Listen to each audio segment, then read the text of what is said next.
Como é que você está? Meu nome é Daniel. Hoje nós vamos fazer uma meditação sobre o problema do sofrimento de C.S. Lewis. É um livro extraordinário.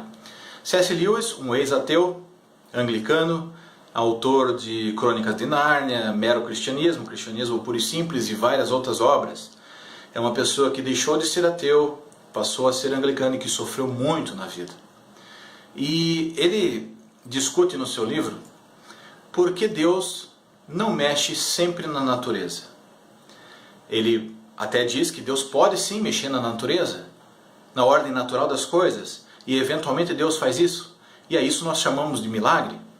Mas que Deus não pode fazer isso sempre, porque se Deus mudar as regras sempre da atuação da natureza, ele influenciaria diretamente no livre-arbítrio do homem. A Sagrada Escritura diz que sem a fé é impossível agradar a Deus. Sem a fé é impossível agradar a Deus. Carta aos Hebreus, capítulo 11. E que a fé é o fundamento da esperança. Ok. Algumas pessoas, é fácil a gente falar de livre-arbítrio e explicar o mal de um assaltante que rouba ou de um assassino que mata. E pode dizer, não, pelo livre-arbítrio dele o mal existiu. Mas a coisa fica mais dificultosa, mais intragável, quando a gente fala de doenças, ou quando a gente fala de uma tsunami, ou quando a gente fala de um vulcão, ou quando a gente fala de um terremoto que matou muita gente inocente. E a gente pergunta, por que Deus não mexeu? Por que Deus permitiu? Parecendo que Deus é um ser cruel que abandonou o mundo e não se importa com as coisas. Isso não é uma verdade cristã. Mas também não é uma verdade cristã que Deus fique sempre mexendo nos elementos da natureza. E por quê? C.S. Lewis dá um exemplo muito prático, muito legal. Imagine que você tem um pedaço de madeira grande, que eu peguei um pedaço pequeno, mas você tem um porrete, um pedaço de madeira grande.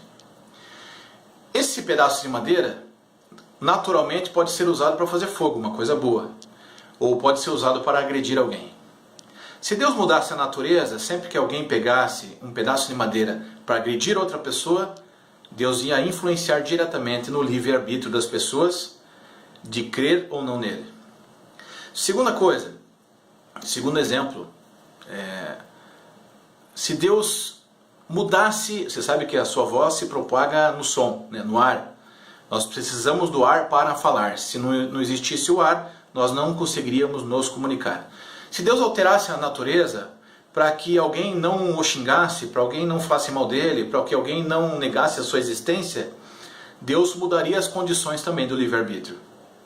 Logo, Deus criou uma natureza com um conjunto de leis, e a natureza não é boa nem má, ela é natureza. A natureza não pensa que ela matou alguém ou que ela salvou alguém. Natureza é simplesmente natureza.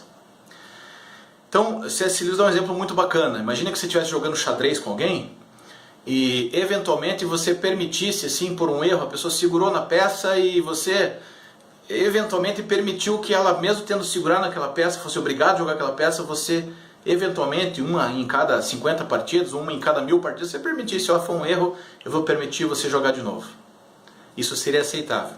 Mas imagine uma peça de tabuleiro onde você esteja perdendo feio o jogo, e aí automaticamente as peças mudassem de lugar, algumas peças voltassem ao tabuleiro.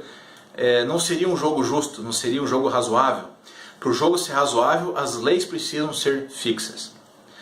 Para que o teste do livre-arbítrio funcione, as leis naturais precisam ser fixas. Claro, Deus não está abaixo das leis naturais. Deus eventualmente pode e ele quebra uma lei natural. Mas isso é o que nós chamamos de milagre. É um fato raríssimo. Se eu acredito pessoalmente que as intervenções de Deus são várias e cotidianas, os milagres não são nem talvez cotidianos e talvez nem tão abundantes quanto se prega em várias igrejas.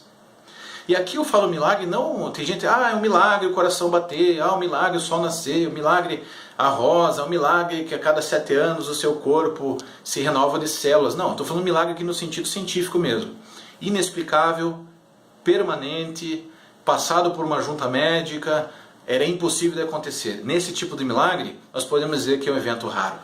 Então, para concluir, queridos, Deus fez a natureza com as suas regras e nos deu o livre-arbítrio para usar essa natureza. E se Deus mudasse essa natureza conforme a pessoa fosse boa ou má, as condições do livre-arbítrio seriam destruídas. Jesus diz no Evangelho: Deus é tão bom que fez o sol nascer sobre os bons, sobre os justos e injustos, e a chuva sobre os bons e os ruins. Talvez aqui não estivesse falando de sol ou de chuva, estivesse falando de acontecimentos bons e de acontecimentos ruins. Um abraço e até a próxima.